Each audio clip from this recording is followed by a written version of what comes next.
السلام علیکم حاضرین، آج میں بخاری شریف کی ایک حدیث بیان کرنے جا رہا ہوں، ذرا دھیان سے سنیے گا۔ حضرت جابر بن عبداللہ رضی اللہ عنہما فرماتے ہیں کہ کچھ فرشتے نبی کریم صلی اللہ علیہ وسلم کے پاس اس وقت آئے جب کہ آپ صلی اللہ علیہ وسلم سو رہے تھے۔ فرشتوں نے آپس میں کہا، آپ صلی اللہ علیہ وسلم سوئے ہوئے ہیں۔ کسی فرشتے نے کہا، آنکھیں سو رہی ہے لیکن دل تو جاگ رہا ہے۔ پھر آپس میں کہنے لگے، تمہارے ان ساتھی یعنی محمد صلی اللہ علیہ وسلم کے بارے میں ایک مثال ہے، اس کو ان کے سامنے بیان کرو۔ دوسرے فرشتوں نے کہا، وہ تو سو رہے ہیں، لہٰذا بیان کرنے سے کیا فائدہ؟ ان میں سے بعض نے کہا، بے شک آنکھیں سو رہی ہیں لیکن دل تو جاگ رہا ہے۔ پھر فرشتے ایک دوسرے سے کہنے لگے، اس کی مثال ایسی ہے جیسے ایک شخص نے مکان بنایا اور اس میں دعوت کا انتظام کیا۔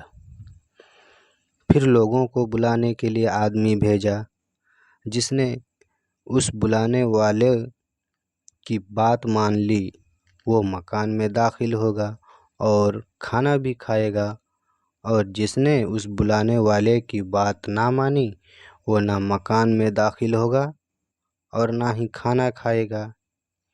یہ سن کر فرشتوں نے آپس میں کہا، اس کی مثال کی وضاحت کرو تاکہ یہ سمجھ لیں۔ بعض نے کہا، یہ تو سو رہے ہیں، وضاحت کرنے سے کیا فائدہ؟ دوسروں نے کہا، آنکھیں سو رہی ہیں مگر دل تو بیدار ہے۔ پھر کہنے لگے، وہ مکان جنت ہے جسے اللہ تعالیٰ نے بنایا اور اس میں مختلف نعمتیں رکھ کر دعوت کا انتظام کیا، اور اس جنت کی طرف بلانے والے حضرت محمد صلی اللہ علیہ وسلم ہیں۔ جس نے محمد صلی اللہ علیہ وسلم کی اطاعت کی اس نے اللہ تعالیٰ کی اطاعت کی، لہٰذا وہ جنت میں داخل ہوگا اور وہاں کی نعمتیں حاصل کرے گا، اور جس نے محمد صلی اللہ علیہ وسلم کی نافرمانی کی اس نے اللہ تعالیٰ کی نافرمانی کی، لہٰذا وہ جنت کی نعمتوں سے محروم رہے گا۔ محمد صلی اللہ علیہ وسلم نے لوگوں کی دو قسمیں بنا دیے، ایک ماننے والے اور دوسرے نہ ماننے والے۔